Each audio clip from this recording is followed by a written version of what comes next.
امریکی وزیر جنگ نے ناکہ بندی کے دوران ایران کی جانب سے بھرپور جواب کا خدشہ ظاہر کر دیا۔ پیٹ ہیگسیٹ کہتے ہیں کہ ناکہ بندی کے دوران ایرانیوں کی جانب سے فائرنگ متوقع ہے، مگر یہ اقدام دانشمندانہ ثابت نہیں ہوگا۔ ایران جنگی صلاحیتوں کو دوبارہ تیار نہیں کر سکتا۔ ایران کی فضائی حدود ہماری مکمل گرفت میں ہے۔ صدر ٹرمپ ایران کو مکمل مفلوج کر سکتے ہیں، مگر انہوں نے رحم دلی کا مظاہرہ کیا۔ ایران نے کسی بھی قسم کی جارحیت پر شدید رد عمل دینے کا اعلان کر دیا ہے۔ ایرانی وزیر دفاع بریگیڈیئر جنرل ماجد ابن رضا نے کہا کہ ایرانی فوج کسی بھی خطرے سے نمٹنے کے لیے پوری طرح تیار اور ہائی الرٹ ہے۔ اگر کسی بھی قسم کی جارحیت کی گئی تو ایران کی جانب سے شدید رد عمل آئے گا۔ آبنائے ہرمز میں امریکی ناکہ بندی کے اثرات سامنے آنا شروع ہو گئے ہیں۔ میرین ٹریفک ڈیٹا کے مطابق ناکہ بندی کے نفاذ کے بعد اب تک کم از کم 2 آئل ٹینکرز نے اپنا راستہ تبدیل کر لیا ہے، جس سے سمندری آمد و رفت متاثر ہونے کے واضح آثار ظاہر ہو رہے ہیں۔ رپورٹس کے مطابق 188 میٹر طویل ٹینکر متحدہ عرب امارات کے شہر شارجہ سے چین کے لیے روانہ ہوا تھا، تاہم آبنائے ہرمز کے قریب پہنچ کر واپس مڑ گیا۔ اسی طرح 175 میٹر طویل ٹینکر آسٹریا نے بھی آبنائے ہرمز کے قریب پہنچ کر اپنا رخ تبدیل کر لیا۔ امریکی فوج کی جانب سے ایران کے سمندری راستوں کی ناکہ بندی، عارضی نفاذ جہازوں کی ایرانی پورٹس میں آمد و رفت پر ہوگا۔ خلیج عرب اور خلیج عمان میں ایرانی پورٹ سے آنے اور جانے والے جہازوں پر بھی اس کا نفاذ ہوگا۔ امریکی سینٹرل کمانڈ کے مطابق ناکہ بند علاقے میں بغیر اجازت داخل ہونے یا نکلنے والے کسی بھی جہاز کو روکا، موڑا یا قبضے میں لیا جائے گا۔ ناکہ بندی کے علاقے میں جو جہاز بغیر اجازت داخل ہوگا یا نکلنے کی کوشش کرے گا اسے بھی روکا جائے گا۔ سینٹ کام کے مطابق غیر جانبدار جہاز اب بھی تلاشی اور معائنے کے بعد سفر جاری رکھ سکتے ہیں۔ انسانی ہمدردی کی تفصیلات کے معائنے کے بعد اجازت دی جائے گی۔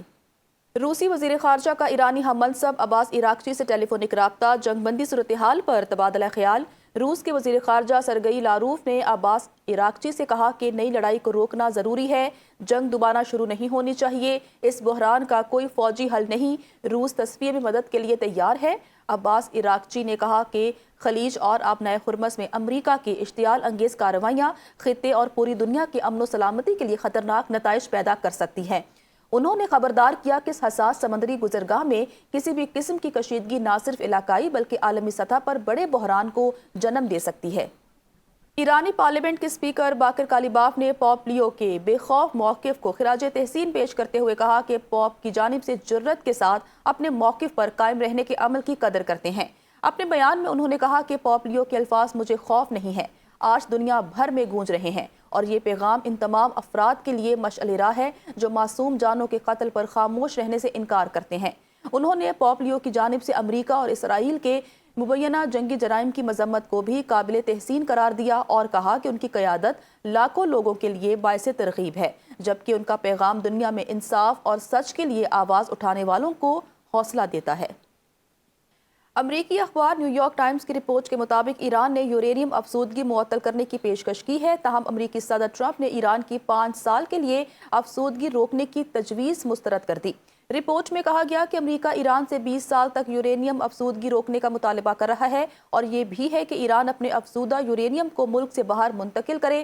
دوسری جانب ایرانی مذاکراتی وفد کا موقف ہے کہ افزودہ یورینیم ایران کے اندر ہی رہنا چاہیے۔ رپورٹ کے مطابق دونوں فریقین کے درمیان مذاکرات کے ایک اور دور کے انعقاد پر بھی بات چیت جاری ہے۔ اقوام متحدہ کے سیکرٹری جنرل آنطونیو گوتریس نے social media platform X پر اپنے بیان میں کہا کہ مشرق وسطیٰ کے موجودہ تنازع کا کوئی فوجی حل ممکن نہیں۔ ہفتوں کی تباہی اور اضطراب کے بعد یہ بات واضح ہو چکی ہے، لہٰذا معاہدے تک پہنچنے کے لیے مذاکرات کا عمل فوری طور پر دوبارہ شروع کیا جائے۔ انہوں نے زور دیا کہ جنگ بندی کی خلاف ورزیاں فوراً بند ہونی چاہیے اور بین الاقوامی قانون کے مطابق آبنائے ہرمز سمیت سمندری آمد و رفت کی آزادی کا مکمل احترام کیا جائے۔ امریکی نائب صدر جے ڈی وینس نے ایران کے ساتھ جاری مذاکرات پر اہم بیان دیتے ہوئے کہا ہے کہ بات چیت میں خاطر خواہ پیش رفت ہوئی ہے۔ امریکی میڈیا سے گفتگو میں کہا کہ اب گیند ایران کے کورٹ میں ہے اور مذاکرات کے دوسرے مرحلے کا فیصلہ تہران کو کرنا ہے۔ ایران کو جوہری ہتھیار حاصل کرنے کی کوشش نہیں کرنی چاہیے، اور امریکہ اس حوالے سے اپنی ریڈ لائن پہلے ہی واضح کر چکا ہے۔ امریکہ نے ایران سے مطالبہ کیا ہے کہ وہ اپنے ملک سے جوہری مواد ہٹائے۔ امید ہے ایران آبنائے ہرمز کو کھولنے کی جانب پیش رفت کرے تاکہ عالمی تجارت بحال ہو سکے۔ ایران دنیا کے خلاف اقتصادی دہشت گردی میں ملوث ہے۔